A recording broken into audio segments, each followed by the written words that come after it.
think we are. Let's have a look. Double check on YouTube that we're live.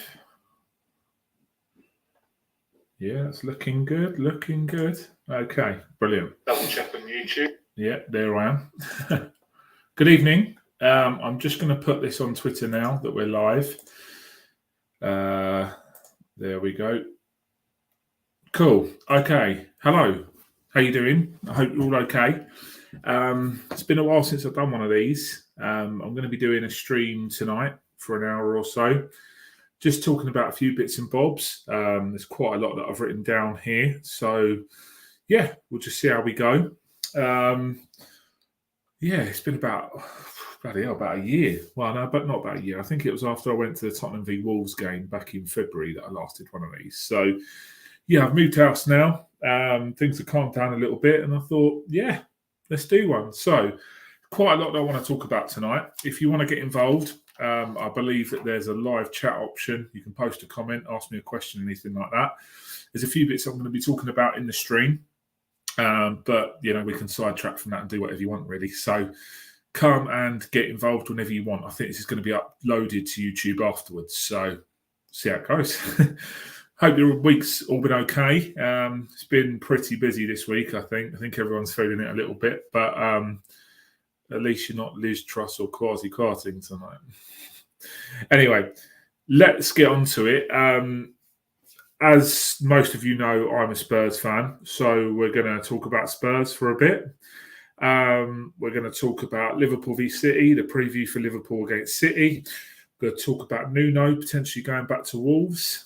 Barcelona v Real Madrid, it's El Clasico this weekend. Chelsea, there's something about Chelsea that I've been listening to. The Wrexham documentary and Football Manager 23 is coming out soon. So let's get started. Spurs, it's been quite a week for Spurs, really. 1-0 away win at Brighton on Saturday night. Very, very solid result. After, obviously, the very, very sad news of the fitness coach, Gianpiero Ventroni, passing away on, I think it was Thursday last week, wasn't it, after the Champions League game. It rocked the club, I think it's fair to say. Obviously, Ventroni, he was known as the Marine by a lot of ex-players and staff and stuff like that because of how utterly brutal his fitness, I suppose you can call them training sessions were. I don't know if you remember when Spurs did their South Korean tour in pre-season. There was footage coming out of the players after a 2-hour training session in 40-degree heat doing full-length sprints to the pitch. And, it was just brutal, absolutely brutal. There were players throwing up, fainting, dehydrated, just on their knees, blowing their asses out, basically. It was very, very bad. But that is what he was known for. He whipped him into shape. I think it was clear to see after Nuno left, just how unfit a lot of them guys were, especially people like Harry Kane and stuff like that. And then as the season progressed under Conte last year, they were very, very fit, and the amount of late goals that Spurs scored, you have to be so fit to be in that Conte system because they demand the absolute max out of you. I mean, 100, 200% of you have to give. So, it's a very, very sad time for Spurs at the moment. I know they've planted a tree at Spurs Lodge. An Italian oak tree, which is a really, really lovely touch. I know that Conte and Stellini, who's Conte's assistant, were obviously absolutely gutted at what happened there. But it goes on, doesn't it? Life goes on, and they've just got to see what happens next at the end of the day. I'm sure that they'll look at hiring someone else to replace Ventroni, as is the nature of football in general and life in general. But he'll leave a very, very big gap on that Spurs staff. So anyway, the Spurs result 1-0 away to Brighton was very, very impressive. We didn't really. I mean, it's been pretty much the same all season, really, hasn't it? With Spurs, they've not really played the best football, but they keep getting results. And to still be within touching distance of Arsenal and City at this point is very, very well, it's great, really, because it can only go one way, the performances. We've been grinding results out left, right and centre. And yeah, we have looked laggy at times. We've looked very, very disappointing at times.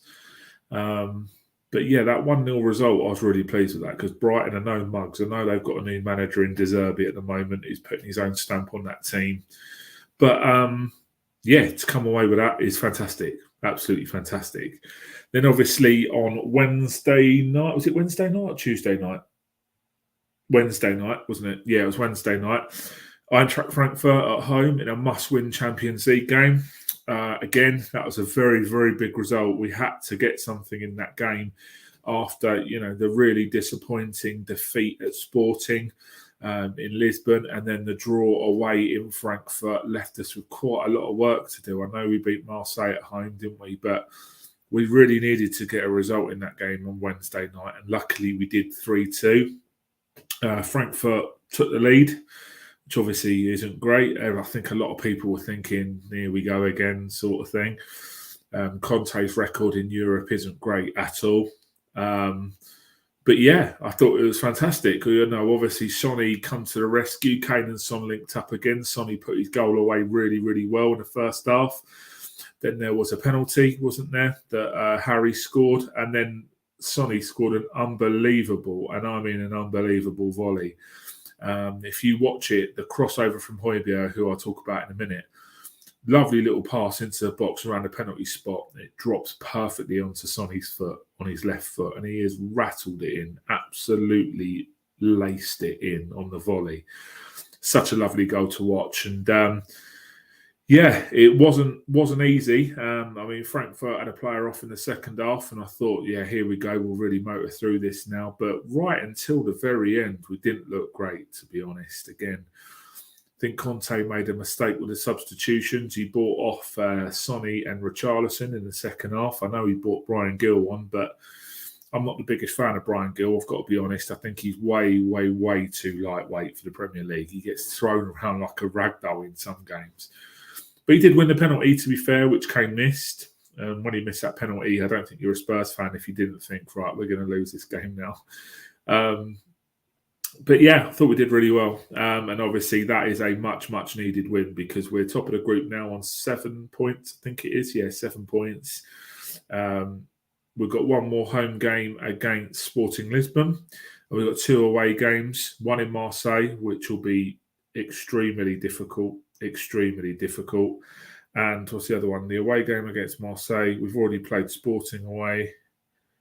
Oh, it must be Sporting at home as well. Yeah, sorry. So we've got one home, one away game left as well. So you've got to be looking to win your home game. I think if we win that one home game, we should be okay, because Marseille away is going to be an absolutely disgusting game. That is such an intimidating atmosphere there at the Velodrome in Marseille. But yeah, we'll see how it goes. Like I say, we're still not playing very well. But I think it's just a case of that classic saying, it's a marathon, not a sprint, isn't it? And we will just have to see how this season pans out, because obviously with the World Cup, half the squad, probably more than half the squad, are going to go away to Qatar. It's going to disrupt things quite a lot. But it is what it is. Every single squad will have to deal with it. Obviously, games stop for a month, don't they? 6 weeks, something like that. And then we're right back into it on Boxing Day, I think it is. So everyone will just have to make do with it and see how it goes. But yeah, we keep going. Conte's made a couple of noises, as he always does. I find it very, very irritating when he just complains about, when he just complains and complains about how we need to strengthen. Well, you've got a £25 million midfielder in his Basuma sitting on the bench, which doesn't get a game at the moment. And that's something that I wanted to talk about, how impressive our midfield has been at the moment with Højbjerg and Bentancur. They have been fantastic. Beginning of the season, when we signed Basuma, I thought it was a very welcome upgrade on Højbjerg, because he is quite limited in what he does. And to be honest with you, I thought he could be upgraded. But this season, as the season's progressed, he's been fantastic. Him and Bentancur. I mean, Bentancur's an absolute class act. If you follow me on Twitter, or you have a look at some of my previous YouTube videos, you will see just how much I like Bentancur. If you watch him live, which I've done, I've been lucky enough to see him 3 or 4 times live now. he is so silky as a player. You watch him in midfield, takes a ball, receives a ball, lays it off, always passing forwards, always tidy on the ball, great technique. Gets around the pitch non-stop as well. He's got a really, really good engine on him. He's great fitness, tough in the tackle. He's got that little bit of South American needle about him. I just love him as a player, and I think that him and Højbjerg are playing really, really well in that two together. I don't really see where Oliver Skipp's going to get in this season. I had really high hopes for Oliver Skipp, again alongside Bissouma as well, but I think he's probably fourth choice midfielder at the moment, Oliver Skipp. Maybe if we go out and we get another midfielder, he might go out on loan again and do what he did at Norwich and absolutely boss the Championship again. But I think he's too good for the Championship now. I really would love to see him either, play a full season in the Premier League somewhere and then come back and maybe take one of the other lads' spots. But right now, it's going to be cup games, I think, for him. So we'll have to see how that one goes. But yeah, that midfield too is great. And when Conte's been shifting to this other tactical formation of three central midfielders, Bissouma's slotted in there really well as well. I see a lot of Spurs fans complaining that we haven't got an attacking midfielder, but I just don't see where an attacking midfielder would get in this team. Really don't know sort of like where that would go. I mean, people were talking about James Maddison and stuff like that. That's all well and good signing James Maddison for 50, 60 million quid, but where would he play? He doesn't fit in a Conte system. He probably, an attacking midfielder wouldn't be any good in a midfield two, because your midfield two in a Conte system need to run and tackle. And traditionally, number 10s don't do that. And he isn't going to play a 4-2-3-1 with a number 10. So, at the end of the day, the creativity's got to come from the wing-backs or one of the wide forwards in Richarlison or Sonny, which it does when we hit form. So, yeah, that's just the only thing that I would say is a little bit of a criticism about, well, it's not really a criticism, just one observation about what Spurs fans say on Twitter about an attacking midfielder. But, hey, that's Twitter for you, isn't it? So the only other thing that I wanted to say, I made a video on it earlier on this week on the channel, is about the naming rights for the stadium. More and more people now are reporting that it does look like Google are about to finalise the deal to become the naming rights for the ground. Don't know what it's going to be called. I've seen people call it the Chrome Dome, and there's been some really, really good names like the Google Arena, and it's just like the G Spot and all stuff like this that people have been calling it. It's quite funny. But yeah, we don't know what the name will be, but it does look like Daniel Levy's finally got his preferred bidding, his preferred deal, you could say. It looks like it's going to be 250 million quid over 10 years, which is an unbelievable amount of money to come into the club. I mean, it pays for a quarter of the stadium straight off, which is amazing. I think it'll be 25 million a year. Don't know what sort of branding Google are going to have on that stadium, but you can guarantee their name will be plastered all over it. They'll have corporate boxes, they'll have Google technology inside the ground and stuff like that. So, I mean, put it this way, it's certainly a lot better than having, I don't know, a takeaway chain or something plastered all over the side of it, wouldn't it? So, yeah, I think Google's, it's quite a cool partner to have as a stadium, isn't it? That'd be really cool to see what happens there. And it gives Mr. Conte a bit more money so he can stop moaning for a bit, although I don't think he will stop moaning, will he? He's always striving for perfection, isn't he, Mr. Antonio Conte? So, yeah, that's great news. Everton tomorrow, 5:30 kickoff. I went to the fixture last year where we played Everton at home and we levered them 5-0. The whole stadium was letting Frank Lampard have it for 90 minutes, which was very nice to see, given Mr. Lampard's Chelsea affiliations and how much he loves Spurs. Obviously, Dele Alli was there as well. It was a really, really good day. Spurs were really on top form that night and we gave them a bit of a pasting. So, yeah, I'm hoping that we do the same tomorrow. I think with Spurs at the moment, like I say earlier, it was just all about grinding results out, getting them results, keeping up with City and Arsenal, staying in that top four and seeing where it takes us for as long as we can go. So, yeah, we'll see how that goes. I'm pretty confident. I'm going for a 3-0 win.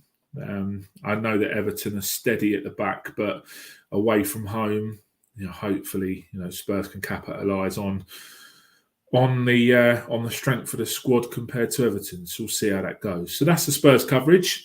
Now on to Liverpool against City, which is undoubtedly the fixture of the weekend. Obviously, Liverpool, they blew Rangers out of the park, didn't they? Second half on Wednesday. Salah got a 5-minute hat trick, I think it was. It's going to be an interesting game. I don't think it's going to be as exciting as people think it is, especially in the last couple of seasons where for example, these two have won ridiculous, like 25 out of 25, and then they meet each other to decide the league. Obviously, that's not going to happen this year because Liverpool are having a pretty poor season. I think they have 14 points off of Arsenal at the top of the league already. And I saw earlier on today that in order to qualify for the top four, they're going to have to get an average of 2 points a game for the rest of the season if they wanted to get 70, 75 points.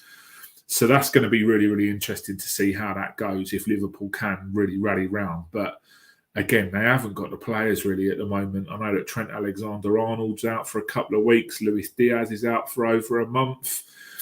They just don't have the strength. Arthur Melo, the midfielder they got on loan from Juventus, he's now out for, I think it's like 4 months. He's got to have surgery on he's got to have an operation on something that was wrong with him. I think it might have been his knee. Might be wrong there, but it's been a nightmare, like injury-wise. Obviously, Núñez hasn't hit the ground running, has he, for an £80 million striker? He doesn't look great at all, but this is the thing with Liverpool. You can never write them off under Jurgen Klopp. The moment that they start to hit form, they really do start motoring. I think that the reason why they're struggling this season is simply because of the season that they had last year. To play every single game possible in a club season, you're going to feel the effects of it. They got to every final, played it obviously every game in the league, every Champions League game. And you're going to be knackered playing at that intensity. And then, you've got a matter of 3-4 weeks off and then you're back at it again for another season. It's just not sustainable. The only way you can sustain it is by having a 25-man squad where every single player that comes in is as good as the players that go out. And you're not going to get the likes of, Alexander-Arnold and Van Dijk and stuff like that. But you're not going to be able to replace those boys, are you? So I'm interested to see what happens with Liverpool. Obviously, City, you've got the cyborg boy in Erling Haaland that they're going to have to try and keep quiet. Liverpool, seeing Van Dijk up against Haaland will be really good because they're two of the best in their world, the best in their position in the world. But the way Haaland's playing at the moment, I mean, he could get another hat-trick quite easily, couldn't he? The way how fragile Liverpool's confidence is at the moment. But I mean, on paper, you would fancy, looking at recent form, you would fancy City to batter them, but you never write Liverpool off. I do think City will win it, but I don't think it'll be as comfortable as people think. I'm going for a 2 or a 3-1 to Man City in that game. Just on the Liverpool v City game, obviously Phil Foden signed a new 5-year deal at City today, which is obviously brilliant news for City. I mean, he is one hell of a player. He's just so good this season, especially. I mean, obviously he got a hat trick in the Manchester derby. He's just been playing off the right, off the left, on the front three, setting goals up for Foden, setting goals up for Haaland and stuff like that. He's just a brilliant player, and it baffles me why Southgate doesn't get the best out of him as well, because he's one of the most naturally talented players that England have produced probably ever. I mean, I know that people use that term a lot, but he really is so good. Like, technically, he's unreal. You can tell that Pep's had his hands on him for 3 years now, and he's just, he's got stronger and stronger and better, and I really like watching him play. So, it's obviously great news. Is he from Stockport? I think they call him the Stockport Iniesta, don't they, Phil Foden, which is quality. But, obviously great news for Phil Foden, great news for Man City, and they've got a player there for the next probably 10 years to keep there, and just he can be their next David Silva. He could probably be a one-club man if he wanted to stay there for his whole career, given how good he is. But, it's one to look forward to. So, next thing I wanted to talk about was the managerial appointment or the managerial search at Wolves. As you may or may not know, Bruno Lage, the Wolves manager, who was sacked a couple of weeks ago now, they've got off to a bit of a stinker of a start, Wolves. They just haven't got any centre-halves. They've let weird players go in important decisions and in important positions, and they've not replaced them. They've slipped down the league, and there is talk today that Nuno, they've opened talks with Nuno Espirito Santo. Now, he's not looked at very fondly amongst Spurs fans. Obviously, it went very wrong very, very quickly at Spurs for Nuno. He got August Manager of the Month last year, if you remember. Got off to three. I think he won his first 3 games as Spurs manager 1-0. But it just unravelled very quickly. I mean, he got battered in the North London derby and he kind of never recovered from that. And then the Spurs, I think we lost 3-0 at home to Man United. And he got booed off, he got booed down the tunnel once he made a couple of substitutions and he never recovered, and that was the end of him. That's not to say he's a bad manager, though. It's just the football wasn't great at Spurs. I don't think he necessarily had the players on board, especially after they spent all summer looking for Conte, nearly appointing Gattuso, nearly appointing Fonseca, and he was about plan X or Y, I think, in the end. He wasn't even in the top 5 managers they wanted. But as it etched closer to pre-season, they needed to get someone in and they went for Nuno and it just never worked out. But, yeah, like I say, that's not to say he's a poor manager, because he's not at all. He did really good things in his first spell at Wolves. Obviously got promoted from the Championship first time round. Yes, he had a lot of backing. He had Ruben Neves in the Championship, which was just absolutely ridiculous. I mean, he was scoring 45-yard volleys, first-time volleys in the top corner every week, Ruben Neves. It was just absolutely ridiculous. He's a really, really good player. But, I think that the fact that Nuno's Portuguese and there's not many Portuguese managers around at the moment probably acts quite well for him, because obviously the Jorge Mendes link is very, very handy for Nuno. Essentially, Jorge Mendes runs that club. He decides what Portuguese players go there. He kind of, decides on the managers. I know that Ruben Amorim, the sporting manager, was linked with it. I'll probably get murdered for this for Wolves fans, but I think Ruben Amorim's a bigger manager than, I think he's a better manager than going to Wolves. I think he can, if he bides his time, he'll get a bigger club, because he's a very, very good manager, Ruben Amorim. Still very young. I think he's 35, 36 years old, and he's totally transformed the luck of Sporting Lisbon, and we'll see how it goes with that. So, Nuno going back, I think it's a big mistake when managers go back to their old clubs. It's been proven time and time again that it just doesn't work. Wolves have got a weird team. Obviously, they don't have a striker at the moment. They're relying on Diego Costa, who was semi-retired, to go back. And they signed him on a free, flew over from Brazil. I think he was several kilos overweight and stuff like that. And he's trying to get match fit for the Premier League. They sold Connor Cody, Willy Bolly. It's just a bit of a shambles, really, isn't it? Wolves, they signed that Mateus Nunes from Sporting for 45 million, but they didn't need him. So I don't really know why they did that. But if he does go back, I'll be interested to see if he can keep him up, because I tipped Wolves for relegation at the beginning of the season, just simply because they relied on Raul Jimenez for way, way, way too long. That Fabio Silva that they signed was rubbish. I know he's only a teenager, but he just looks so lightweight, like Brian Gill at Spurs.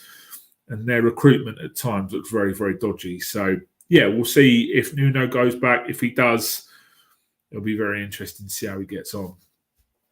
Just got Phil here. Yeah, evening. Hello, mate. Thanks for tuning in. Hope you're okay. If you've got any questions that you wanna send in, obviously let me know. It's good to see a couple of the regulars that are tuning back in again. So, I'm enjoying doing these again. So we'll see how it goes.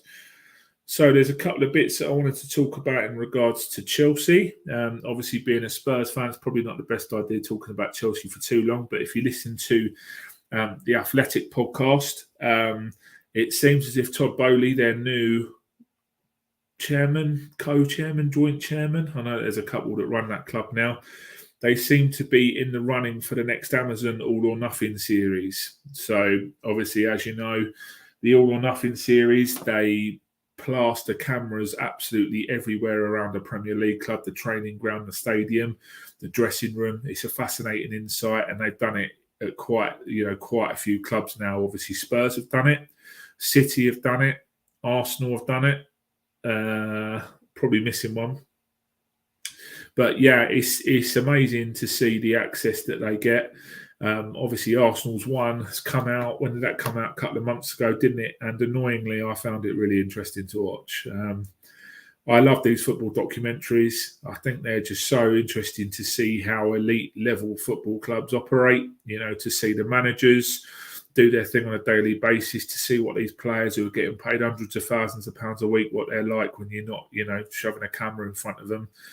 It's really cool. It's a really, really cool concept, and I love watching it. And like I say, annoyingly, I think Mikel Arteta come across really well in his one. I mean, I know that he did a couple of them stupid team talks to the light bulb and running up and down on the spot in the dressing room and talking about switching your mind on mentally. And yeah, he was just coming out with some David Brent nonsense, but he come across really well, I think.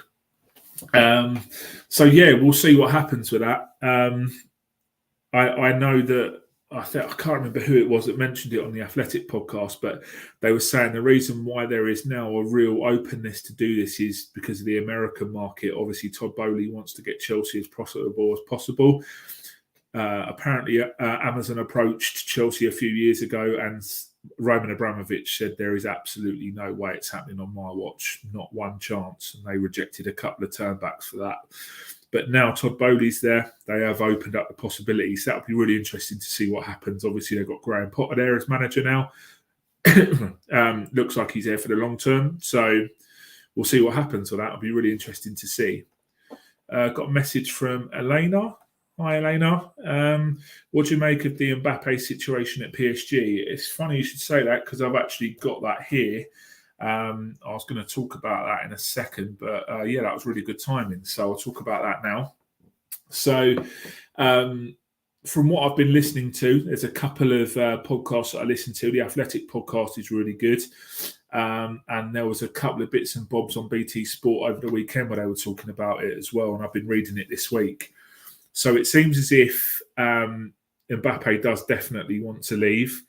He wants to leave because there were several promises in the summer that were broken to him by QSI, the Qatar Sports Investment Group. What's his name? Nasser Al-Khelaifi, isn't it? Who's the owner. What's the sporting director? The Portuguese guy, Luis Campos, who joined, who was most recently at Lille, got an amazing reputation. So apparently when Mbappe signed a new contract at the end of last season, he was promised that they would sign Bernardo Silva from Man City, Robert Lewandowski, and there was a centre-half as well. I can't remember the centre-half, but yeah, there were three players that Mbappe went to the board and he said, I want you to sign these players. I mean, it's mental the power that he has. As part of the negotiation to sign a new contract, apparently the board went, yeah, no problem, we'll sign them, sign on the dotted line and we'll get the players signed for you. And they didn't sign any three of them. He also didn't want to play as, I believe they call it a pivot. So what they do is they play Mbappe kind of just behind Messi and Neymar. He doesn't like it. He wants to be the centre forward. He's not been happy about it all season. He's told the manager, Christophe Gauthier, about this. And quite simply, he's not been playing where he wants to play. I don't know why he signed that new contract. It's such a strange decision. I mean, obviously the 50 million euro signing on fee probably helped quite a lot, sway his mind about that. And obviously I think he's on something like 850,000 euros a week or something ridiculous like that. But I just don't know what happens because apparently PSG have said, okay, if we do, and it's a big if we do decide to let you go, We will only sell you to anyone apart from Real Madrid. Now, no one's going to be able to afford him apart from probably Man City and maybe Bayern Munich. I don't really know if Bayern have got that sort of money either. But, I mean, do Man City want to sign Mbappe? They've already got Haaland. Can they afford Mbappe is another one. I just don't know where he's going to go. I mean, he made the biggest mistake he could have made by signing that contract extension because he's locked in now and they're not going to let him go. You know, in the summer, he could have gone on a free. It was the perfect opportunity for him to go and pursue wherever else he wanted to go, like Real Madrid.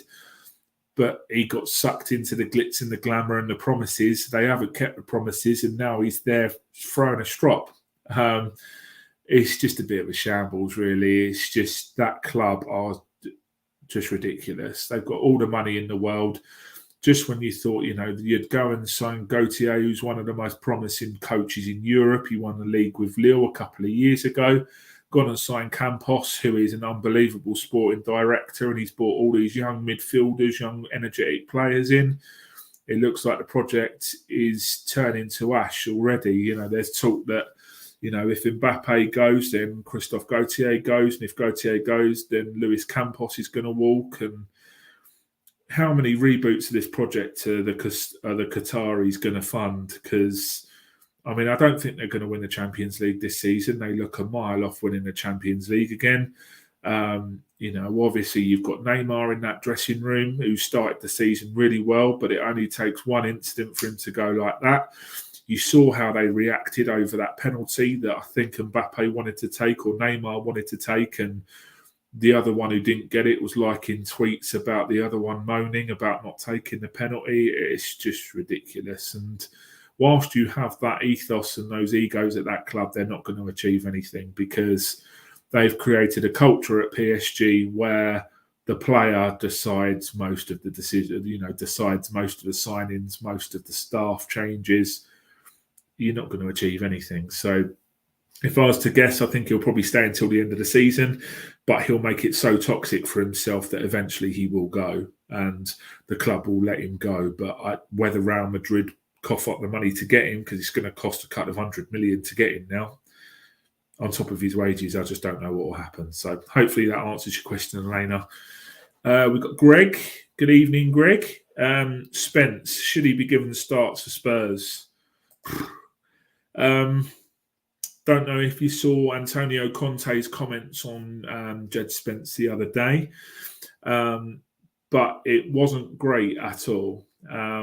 I think it's been made very, very clear that Jed Spence wasn't a Spurs, he wasn't a Conte signing. I thought at the time it didn't fit the ethos of the kind of player that Conte usually goes for. You know, all you have to do is look at the other side of the wing backs and have a look at who he brought in as a left wing back in the summer in Ivan Perisic. A completely different 34-year-old wing back who's won everything there is to win, international with over 100 caps under his name for Croatia, hugely experienced, hard-working, played in the Champions League over 100 times. He's a fantastic player, and you bring in Jed Spence for, what was it, 15 million? Yeah, okay, he was Championship Player of the Year last season, but it's a big step up, especially playing for Antonio Conte as a wing-back in a system where Conte's wing-backs run, and run some more. It would have been a big learning curve for him. I think the most obvious thing that's going to happen is we sign a right wing-back in January and Spence goes out on loan for the rest of the season. Because I just don't think that Conte thinks he's got what it takes to get in that starting 11 at the moment and compete and has the necessary level required to be a Spurs right wing back starting in the Premier League and stuff. It's just very, very difficult. But then you look at it and you think, well, you have a look at Emerson Royale and how bad could Spence be? I mean, Royale is dreadful. I mean, I know he works hard, and I know he spent 800 grand on an oxygen chamber or something, and a private scouting report on Hakimi at PSG to see how much better he can do as a right wing back. But I mean, Royale is so rash; he can't defend. He cannot defend. He can run fast in a straight line, but technically, he's all over the place. He can't put a cross in. Whether it's a red card or not against Arsenal, you see he's just got no composure about himself whatsoever. To even put that tackle in the first place shows that he's not got the temperament required. And part of me just thinks the cameos that Spence has had so far, I think he come on against Nottingham Forest about a month or two ago. He looked all right, Spence. And you kind of think, well, give him a chance, before you ship him out on loan to, I don't know, Burnley in the Championship, for example.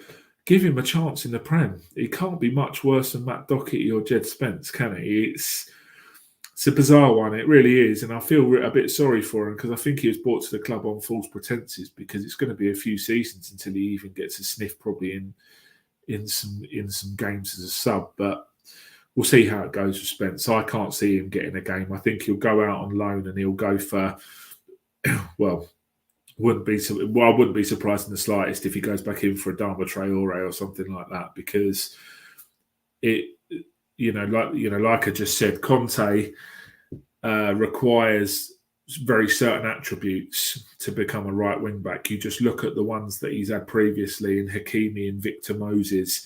Players like that, they have to be athletic, they have to be strong, they have to be positionally very aware and good on the ball and stuff. And he's obviously seen something that we haven't. And he absolutely ripped Matt Doherty to shreds as well the other week. If you see the press conference where he was asked whether Matt Doherty will get games, I think Conte come out and he said something like, I'm not stupid, I want to win games. And if I want to win games, then it means players like Doherty can't play.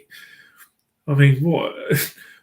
Like, how do you feel if you're Matt Doherty and you're listening to that? He absolutely hammers players, Conte. It's not great at times, but it's just his way of putting pressure on the board to go out and get a world-class right wing-back, isn't it? And, if we do go out and we get someone who's absolutely top-notch, then fair play, but it's not great for the players that are already there, is it? So, yeah, we'll see what happens with Jed Spence, but I wouldn't expect to see him starting for Spurs anytime soon, put it that way.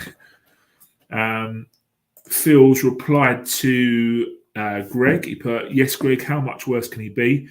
What I would say is a lot of it feels like stubbornness from Conte. If Conte took over as Spurs manager today, Spence gets picked as a right wing back a lot more than he is now. Yes, great shout. That's a really good point. Conte is extremely stubborn, isn't he, at the end of the day? A lot of that stubbornness is the formation. So he got his hands burnt. We were talking about this the other day, me and a couple of my mates. We're talking about the stubbornness that Conte has previously shown with this formation. He got his fingers burnt when he was Chelsea manager. And I think it was away at Arsenal. He played a game away at Arsenal and I think they lost 3-0 and he tried going 4-2-3-1 or 4-3-3 previously. And they got absolutely battered. I think it was John Terry and David Luiz at the back and Arsenal run them absolutely ragged. And from that game onwards, he has never steered away from a 5-3-2 or 5-2-3 or whatever it is that he plays. But that five at the back, he's never changed. He's so stubborn in that formation and with those player roles. I can't see him ever doing anything differently. And I think that with Conte, he signs players to go in positions with specific attributes to do roles and play a certain way. He doesn't buy into this, I coach players to play multiple positions. No, none of that. If you sign for Spurs, you're signed for a specific reason. And if you don't do that thing, you're out. You don't do it. I think what you're saying there, Phil, about the stubbornness with Conte is very true. And that's why, unfortunately, we keep seeing Emerson, because I don't think he believes in the rest of the wing-backs that we've got there. It's crazy, really. I mean, you could even look at, a lot of people were saying maybe give Lucas Moura a go at right wing-back. I don't know if it would work, but like I say, he did do it before with Victor Moses. Is it worth a try one day? Maybe. I don't know. You're seeing Chelsea do it with Ruben Loftus-Cheek at the moment playing right wing-back, and he's absolutely excelling. So it would be interesting to see if another player could maybe slot in there and see how they do, because, tactically, you do have the players who can shift over and cover just in case they are missed out, further up the pitch or anything. But I don't know. It's a really tricky one, really. I think that's quite an interesting one to come back to eventually. I know that Conte will certainly be looking for a right wing back eventually, I think. Because obviously in that left back department, he really likes Ryan Sessegnon and Ivan Perisic, and I think he'll rotate them for the rest of the season. I like Sessegnon as well. At first under Nuno, and then in the beginning of Conte, I was a bit like, I'm not sure about him. I think he's a little bit too lightweight, gets caught out in position quite a lot, but I think he's done really well, Ryan Sessegnon. I think Conte likes him quite a lot as well. There was a game last season in the Conference League. I don't know if you guys remember it, but I think it was against Mura where we lost NS Mura away. And Sessegnon got sent off quite early on in that game. And I was just thinking, oh no, he's been given a chance under Conte at left wing back and he's been sent off and he's blown his chance. But Conte's come out a couple of times and he says, I really like Ryan. He works really hard in training. Positionally, he's been really, really good. So yeah, it's quite cool to see him get that chance. And obviously learning under Perisic as well in that position is absolutely great. I can't wait to see how Sessegnon does for the rest of the season, actually. So just a quick drink stop.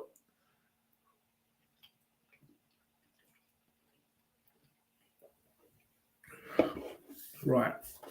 We've got another one from Greg. Let's have a look, Greg.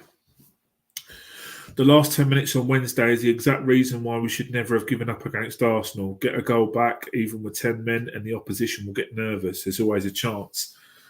Yeah, it's weird, isn't it? That last 10 minutes on Wednesday, it was a really, really nervy one, wasn't it? I was a bit like, I don't know. The moment he took the attacking players off, I just thought, there's a chance here, like Frankfurt are going to get their tails up a little bit. And it was funny, wasn't it? Because the game against Arsenal, I wonder if obviously you don't want to get spanked in a North London derby, but I think his attitude in that game, once Emerson got sent off, because he made them 4 subs at once, didn't he? And he brought on, he took off Richarlison and Son, didn't he? And he brought on, I can't remember who he bought on at the time, but he bought on Basuma and a couple of others and he shut up shop. And I was a bit like, well, hang on, you've got Kane on his own up front here and the rest of them are essentially defenders and defensive midfielders. And I do think that is a thing with Conte, that he does try and shut up shop quite early on, especially if he's trying to defend the lead. It's quite interesting to see him do that because often, if teams have a go at you and you concede a goal and you've made your subs and you've got no one else to bring on to try and change the game back in your favour, it can go against you sometimes. And yeah, it is quite interesting to see, the psychology behind it a little bit. But yeah, the Arsenal game was a shocker, wasn't it, really? I thought that we didn't play that well throughout the game, really. I thought the penalty, to be fair, the 15, 20 minutes before half-time, we did all right. We really stuck it to them a little bit. Obviously, got the penalty and stuff like that. But, Arsenal were good, but we could have definitely got at them a bit more. And I think the tactics let us down a little bit in that game. And then the red card just killed the game a little bit, didn't it? And I think that Conte showed that he gave up on the game with the substitutions he made in the second half. So we live to fight another day. We're still in there slightly. So we got one from Nick. Good evening, Nick. Hope you're all right, mate. Basuma, what do you think so far? So earlier on in the stream, we were talking about Jed Spence and how Conte doesn't believe in him at the moment because he doesn't fit in with the tactical setup maybe, or he's not necessarily a Spurs signing, a Conte signing. I think the Basuma one, there's a little bit of similarity in it. So I find it very strange, the bit part role that Basuma's had to play at the moment. In the summer when we signed him, I was buzzing. I thought, well, we've got one of the best defensive midfielders, one of the best box-to-box midfielders in the league here for 25 million quid. It's an absolute snip. If you watched him last season for Brighton, he was alongside Jakob Moder and Pascal Gross, and I can't remember the other Brighton midfielder, but he was so good. He was brilliant. Box to box, non-stop energy, sharp in the tackle, tactically, technically very, very good, gets around the pitch, exactly what you'd expect from a Graham Potter midfielder. And I was really happy because I thought, well, he matches the profile of a Conte centre midfielder really, really well. And it just doesn't seem to have clicked at the moment for Basuma. I was listening to something that Conte was saying a couple of weeks ago where he was saying it's taken a little bit longer for Basuma to understand the tactical side of Conte's training and his setup. And I think it was Jack Pitt-Brooke for The Athletic, maybe, or it might have been Ali Gold. They were basically saying that as good as his physical attributes are and as good as his technical attributes are, you need to know how to play as a midfielder in that Conte system, and he hasn't got it yet. Now, obviously, Conte has got he's got the benefit of seeing him every single day for 4 hours a day in training. You've got to trust his judgment on this, Conte. But he just doesn't seem ready. And I find it really strange because I thought he would have been the perfect rotation option with Bentancur and Højbjerg. But at the moment, he seems to be just coming on for 20 minutes here, 20 minutes there, or, it all depends whether Conte switches to that three in midfield, which I don't think he's going to opt to change to that three in midfield permanently. But when we have done it, I think he's looked all right recently. He's just got to show Conte, his boss, that he's up to it and he understands the formation and he understands his position in the team. But, I mean, it is still only halfway through October now, so there's a long way to go in the season. Don't know if Mali qualify for the World Cup. I don't think they did, so he'll probably get a month on the training ground whilst the World Cup's underway to further learn his role in the team. But I hope he comes good because I was really excited to watch him play in the summer when we signed him. I thought it was an absolute coup because I think Liverpool were linked with him and I think Chelsea wanted him as well. So we'll see how it goes. Plenty of time to go, but yeah, it's a bit of a weird one, that. So got a message here. I think it's about Basuma from Elena. He had much more freedom at Brighton and could express himself. At the moment, he seems to be told to play deep and just keep the ball. He has a lot more to his game than just this. Yeah, so that links into what I was saying earlier about him not quite understanding the tactical side of Conte's system.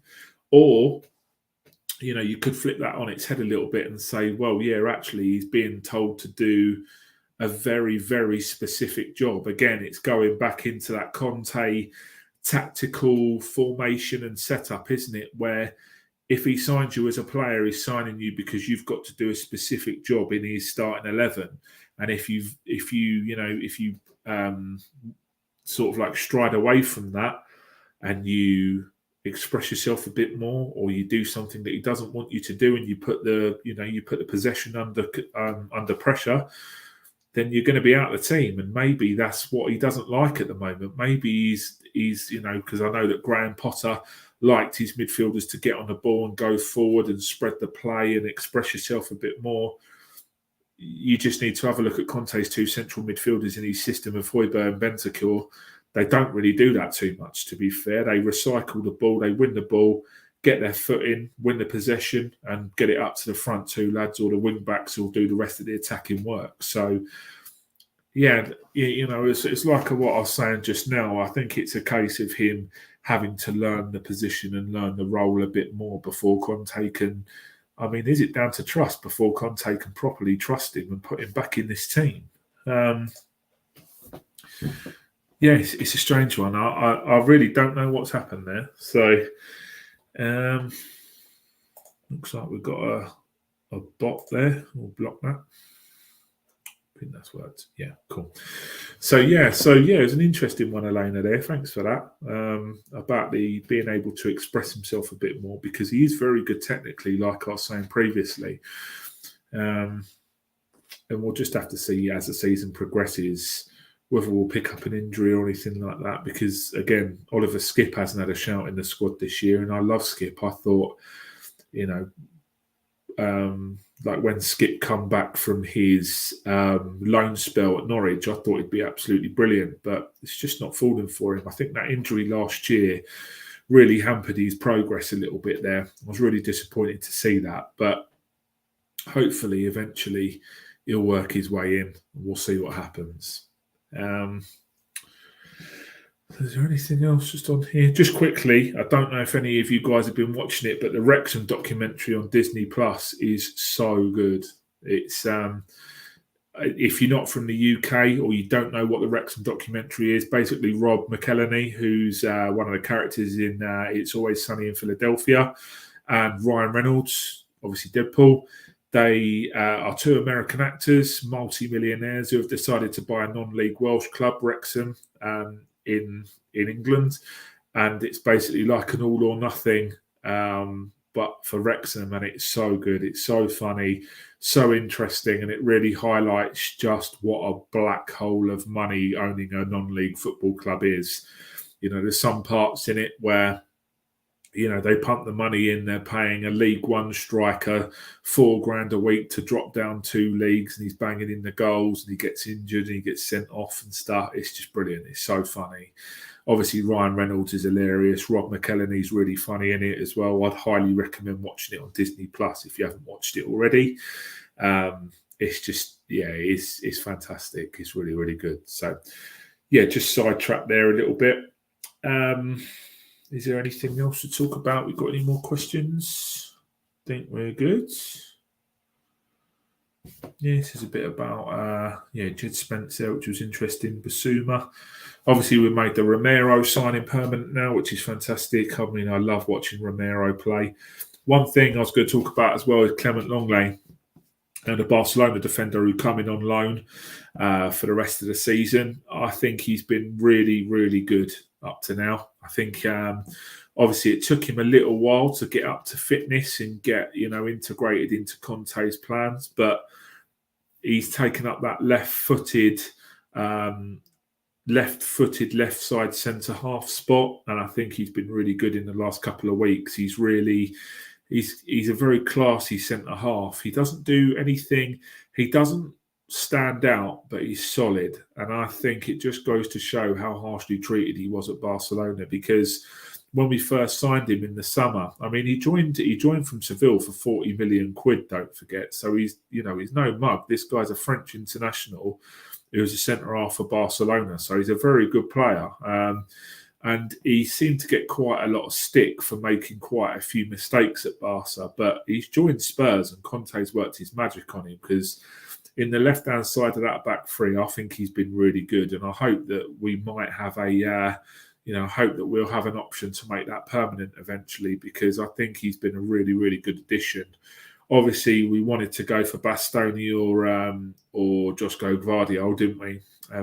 Obviously, Bastoni is the left-footed centre-half at Inter Milan, and Gvardiol is the left-footed. You see the theme here, the left-footed centre-half at RB Leipzig, who looks to be going to Chelsea for 80 million next summer. So I think, Longley was probably the third choice, but I'm really happy with him. I think he's done an excellent job so far. He looks composed on the ball. He brings it out very, very well with defence, and he defensively he's solid, which is all you can ask for, really. He's kind of replaced Ben Davies on that left-hand side of the defence. Obviously, you've got Romero and Dyer, who are both absolutely brilliant to support him as well. I would imagine that longer term, if they can get one of Bastoni or Gvardiol, I think they will work on it. I think Conte really, really wants Bastoni from Inter Milan, but it's going to cost enormous money. I mean, I think you're looking at 70, 80 million for Bastoni. Obviously, he's a 24, I think he's 23 or 24-year-old Italian left-footed centre-half. He's massive. He's a proper unit. He's quick across the ground as well. I think it'll be really interesting to see what happens with that longer term, because, obviously I think Paratici, the director of football, really rates Bastoni as well. But you need to have several targets in the pot all at once, don't you? Just in case one don't work out. So, yeah, we'll see how that goes. But yeah, I think that out of all of the signings we made in the summer, obviously Richarlison, Spence, Longley, Basuma, etc., etc. I think that Lenglet's done really, really well, and he's kind of crept under the radar a little bit. And it's one of those where if you have a look on Twitter on a match day, a lot of people are starting to wise up to just how comfortable he's becoming in that Tottenham defence. So, yeah, really looking forward to seeing him for the rest of the season. He might work his way into the French World Cup squad the way he's playing. Obviously, he's getting Champions League games, he's getting league games now, and he's not looking out of place. So we'll see how that one goes. But I think that's it, to be honest, guys. I think that's everything covered. Like I say, we've got Everton at home tomorrow night. I'm confident we'll get a result there to keep the pressure on City and Arsenal.